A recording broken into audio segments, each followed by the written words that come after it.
Hay experiencias que parecen estar mal hechas a propósito, no porque fallen técnicamente, sino porque se niegan a funcionar como esperamos. No te guían, no te ordenan, no te ofrecen una progresión clara. Te lanzan fragmentos, contrastes, rupturas. Y la mayoría de veces uno sale de ellas bastante incómodo y con una sensación extraña. Usualmente asumimos que cuando algo rompe la forma, lo hace por incapacidad o por error o porque estuvo mal hecho. Que el desorden es falta de criterio o que la fragmentación se yuxtapone al fundamento. Esa es más o menos la caricatura habitual del posmodernismo. Pero creo que hay otra posibilidad, que romper la estructura no sea un grito nihilista, sino un modo de llegar a otro lugar. Que negar una estructura sea la forma de llevar a algo hasta su límite. Que la pregunta no sea qué fue lo que se perdió, sino qué es lo que queda. Hace poco estaba hablando con mis amigos sobre la experiencia de estar escuchando el White Album de los Beatles. Más allá de querer guiar a los fanáticos de los 60s, los Beatles en este álbum yo creo que decidieron con intención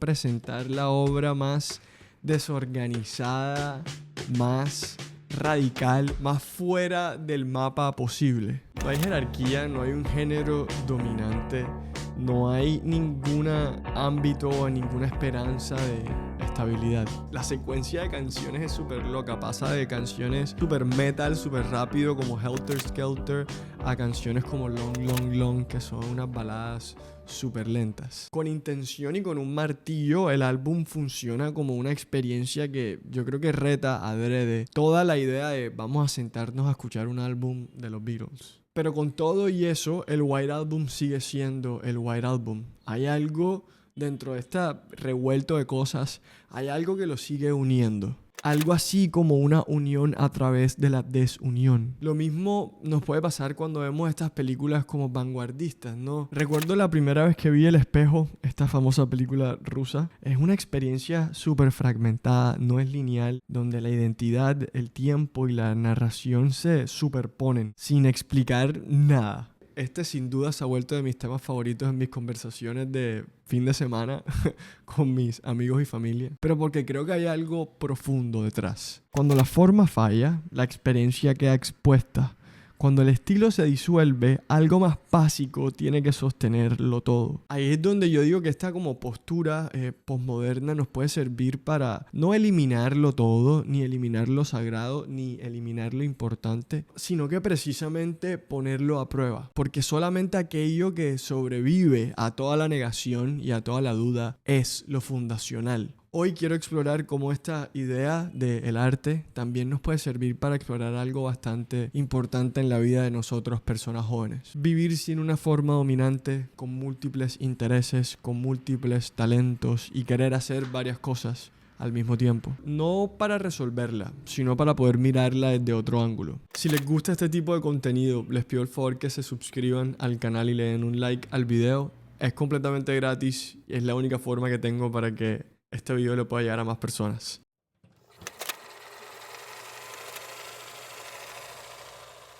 Lo que trato de comunicar con estos ejemplos de la música y de las películas no es necesariamente las obras, ni tampoco la época que fueron hechas, ni nada de eso, sino el gesto que comparten. Es una forma de pararse frente a esta experiencia de crear algo. Es un gesto que consiste, antes que seguir simplemente las pautas de la vida, retar un poquito la razón por la cual las cosas tienen un orden o cuál es la forma en que se construyen. Recuerdo que en mis cátedras de la universidad, la verdad, nadie nunca pudo ponerse de acuerdo de cuál era como el gran ethos o el gran principio que compaginaba a los pensadores posmodernos. Pero digamos que comúnmente suelen ser descritos como una gran ética de la desconfianza, ¿no? Casi que del caos, de la deconstrucción de todos los conceptos, de las instituciones. Una postura crítica frente a las grandes narrativas, digamos que del siglo pasado, de la industrialización. A las tradiciones ideológicas, sin duda, y también a muchos de estos como presupuestos que habíamos como dado por sentado el mundo de Occidente, el pensador occidental. Yo creo que al final de si estas cosas terminan siendo ciertas o no, lo importante es quizás entender qué es lo que está haciendo esta forma de ver el asunto. En su versión más seria podemos entenderla como una operación de negatividad, llevar una categoría a su límite para exponer su artificialidad. La fragmentación como herramienta. El collage no como una falta de orden, sino como una negativa consciente a imponer. Me he dado cuenta que cuando algo se rehúsa a organizar la experiencia por ti, te obliga a tener que habitarla tú mismo. Ya no tenemos como una idea, una progresión clara de cómo es que va a ser la cosa, sino que nos obliga a tener que ver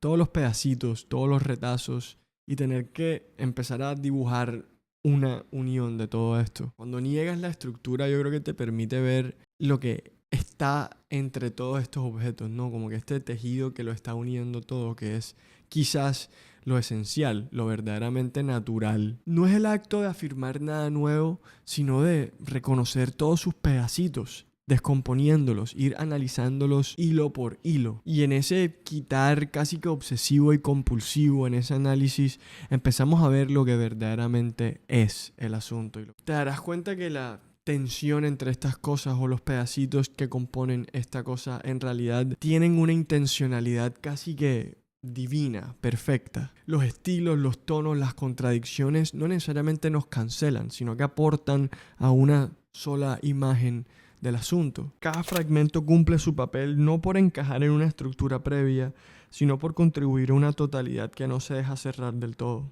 La unidad en realidad es la insistencia de una sola idea. En muchas ocasiones esta coherencia, la verdad es que no es que se dé gratuitamente.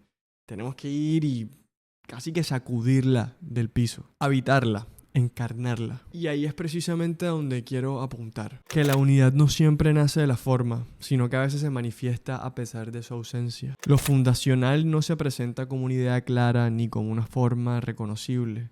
Se manifiesta más bien por resistencia. Es lo que no colapsa cuando lo demás falla, lo que no necesita ser organizado para seguir estando ahí. Yo creo que por eso es que esta lectura del gesto posmoderno o de la actitud postmoderna no necesariamente nos tiene que llevar a el nihilismo apático. Yo creo que nos conduce a una prueba de lo verdaderamente perenne, de lo verdaderamente sempiterno, de lo verdaderamente sagrado. No como un objeto de creencia ni como símbolo, sino como un fundamento silencioso. Para muchas personas de hoy, la fragmentación no es un gesto estético ni tampoco una discusión filosófica como la que les acabo de presentar, sino que es la realidad de todos los días. Yo creo que los jóvenes de hoy somos muy parecidos a una de estas obras poliestilistas en la forma en que organizamos las cosas. La vida contemporánea no se presenta como una narrativa progresiva, sino como una superposición de muchísimos intereses, carreras, habilidades, caminos posibles, identidades parciales, sueños y deseos, que no convergen en una sola dirección. Si hay algo cierto es que en mi generación tenemos de todo. Tenemos personas que están apostando por hacer arte y querer hacer cosas diferentes, como hay personas que llevan ya tiempo construyendo sus carreras, construyendo sus familias. No hay una secuencia evidente, ni tampoco hay como que buenos narrativas o modelos para seguir. Hoy en día hay de todo al mismo tiempo sucediendo. Para muchas personas, incluso para mí, esta situación puede ser como malentendida porque, te falta madurar, te falta enfocarte o sencillamente es que andas perdido, no, tienes que volver a enfocarte en las cosas importantes. ¿Cómo es posible, Esteban, que tú estés tan grande y todavía no sepas qué es lo que quieres hacer, qué es lo que vas a hacer? Sí, entre cada vez más, en verdad voy viviendo y voy teniendo experiencia y hablando con diferentes personas, viendo a diferentes personas, menos comprendo esta perspectiva. ¿Por qué? ¿Por qué todo tiene que resolverse en una respuesta súper sencilla, súper rectecita, súper amigable y también que tenga que ser comunicable a todas las personas que te conocen, ¿no? A tu familia, a tus amigos, a todo el mundo? Ahora, yo la verdad entiendo de dónde vienen, porque vivir en esa búsqueda, la verdad es que no es para nada placentero. Es totalmente cierto que vivir sin una forma dominante, sin una rutina, es muy estresante. Uno, la verdad, jura que está queriendo ser libre y utilizando su tiempo para explorar la libertad, pero en realidad estás haciendo lo contrario. No se siente como libertad, se siente muchas veces como un peso, como una ambigüedad constante. Estás siempre en la mitad entre querer cerrar esta cosa, para comenzar otra, pero al mismo tiempo no lo quieres hacer porque esta otra cosa también te gusta y te apasiona, pero esta otra es más importante, etcétera, etcétera. Esta tensión es tan compleja que no se resuelve ni hablando con tus padres, ni con tus guías, ni con tus amigos. Se resuelve, si es que eso existe, es cambiando la forma en que la estamos viendo. ¿Qué es lo que está ahí? Incluso detrás de mi desorden y detrás de mi ambigüedad, ¿qué es lo que sigue ahí detrás de todo eso que está organizando, que está poniendo todo esto junto? Hay algo, hay una línea detrás de todo esto. La verdad es que muchas de mis personas favoritas en la vida han sido personas súper fragmentadas. Yo diría que más allá de que lo utilicen como para hacer arte y cosas de este estilo, también es como una forma en la cual viven su vida. Recuerdo escuchar a Guillermo del Toro. Lo escuché decir que trabaja en varias películas al mismo tiempo, que nunca está haciendo una sola cosa, siempre hay varios proyectos en su cabeza. Él dice que tener todas estas cosas al tiempo en su cabeza precisamente le ayuda a ser mejor y ser mejor. Uno podría pensar que, qué sé yo, hacer un matcha, correr un triatlón y aprender a hacer origami no tuviera absolutamente nada que ver. Pero se sorprenderían cuando empezamos a simplemente hacer las cosas, a tener estas experiencias por el valor que tiene el hecho de solamente hacerlas, el hecho de precisamente ponerse a hacer estas cosas. Cuando estás haciendo el té, se te ocurren nuevas formas de doblar los papeles, y cuando estás doblando los papeles, se te ocurren nuevas formas para correr y entrenar. Así funciona nuestra vida, así funciona el mundo. Y por supuesto, así también funciona nuestra mente, ¿no? Los humanos. Este tipo de intersección y combinación de cosas no está pensando en que uno esté claro y que tenga las cosas definidas y que ya tengas todas las respuestas de tu vida. Confía en algo que es más difícil, y es que confía en que hay algo ahí detrás. Incluso detrás de todo este desorden hay un eje operando, incluso cuando la forma todavía no se ve. No un plan detallado, no una narrativa cerrada, sino una orientación interna que permite avanzar sin necesidad de racionalizarlo todo. Leído de esta manera, el comentario de Guillermo del Toro no es que sea una cosa de locos, sino que es más o menos una estrategia para resistir el mundo. Es un modelo operativo para lidiar con la incertidumbre sin paralizarse. Mi vida, y muy posiblemente tu vida, se parecen mucho más a este revoltura de cosas que a una sola idea lineal de todos los días. No comienzan con una identidad clara ni un objetivo definido. Se construyen a partir de todos los intereses, las conversaciones, las habilidades, las cosas que te van pasando, las historias familiares, las emociones, nuestras posiciones de vida, nuestras capacidades para ejercer nuestra libertad. Todo este montón de cosas que no necesariamente convergen en una sola cosita fácil. Para mí que la ansiedad sucede es cuando intentamos llegar a esa forma final sin darle ese tiempo necesario. Cuando exigimos que todo encaje bien en una sola respuesta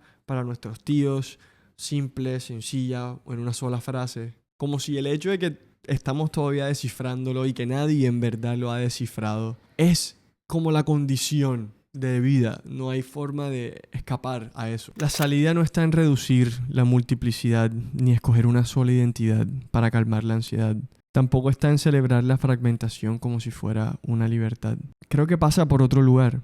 Se trata de reconocer que existe un eje detrás. ¿Qué es lo que insiste incluso cuando los intereses dejan de competir entre sí? Cuando las etapas se dejan vivir como contradicciones. Así la fragmentación deja de sentirse como caos y empieza a leerse como un lenguaje. No porque todo encaje, sino porque ya no necesita hacerlo. Se trata de empezar a aprender a ver qué es lo que está ahí, incluso cuando piensas que todo está confundido. Eso solo basta para seguir caminando, enfocado en esa meta. Espero que les haya gustado este. Hablamos pronto. Hasta luego.